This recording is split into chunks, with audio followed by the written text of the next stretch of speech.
మీకిక ఎక్కువ టైం లేదు. ఏయ్, ఇవాళ ఈ ఆఫీసులో ఉంటావు, తర్వాత మదన్ని పెళ్లి చేసుకుని వాడు కూడా వెళ్ళిపోయేదానివి. నీకెందుకు ఇదంతా?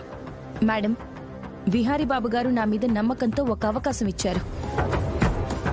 ఆ అవకాశాన్ని నేను ఇక్కడ ఉన్నంత వరకు నమ్మకంతో నిలబెట్టుకుంటాను.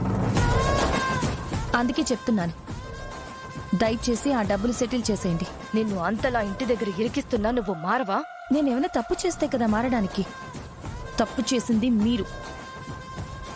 సొంత కుటుంబ సభ్యుల్ని మోసం చేస్తే మీరు మారాలి.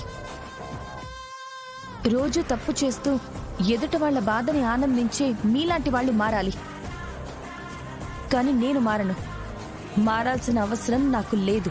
ఏంటే, వింటున్నాను కదా అని హితబోధలు చేస్తున్నావు? మేడం, మీతో ఇంకా మాటలు అనవసరం. మీరు ఆ అమౌంట్ సెటిల్ చేస్తారా, లేక విహారీ బాబు గారి దగ్గరికి వెళ్ళాలా? నన్నే బెదిరిస్తున్నావు కదా, తర్వాత నీ పరిస్థితి ఏంటో ఆలోచించుకో. మీరు నన్ను ఏం చేసినా, ఎంత బాధ పెట్టినా భరిస్తాను. కానీ మీరీరోజు ఆ డబ్బులు సెటిల్ చేయాల్సిందే.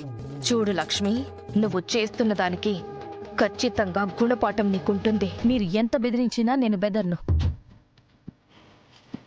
ఇక మీ టైం అయిపోయింది.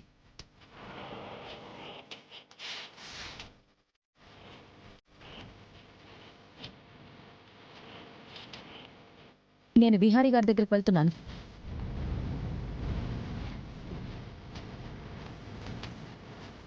ఏయ్,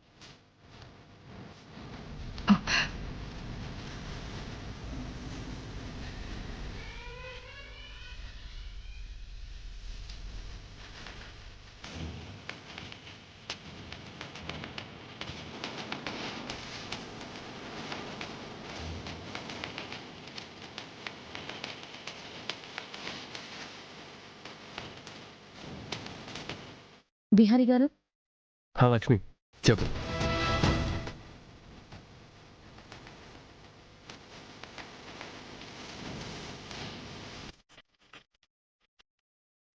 లక్ష్మి చెప్పు, ఏమైంది?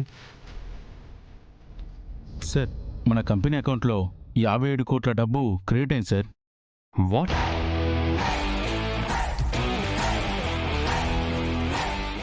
అది ఎక్కడి నుంచి క్రెడిట్ అయింది? మన కంపెనీ నుంచి ఫండింగ్ వెళ్ళిన ఆ ఫండ్స్ని కొన్ని కంపెనీస్ మిస్యూజ్ చేశాయి సార్.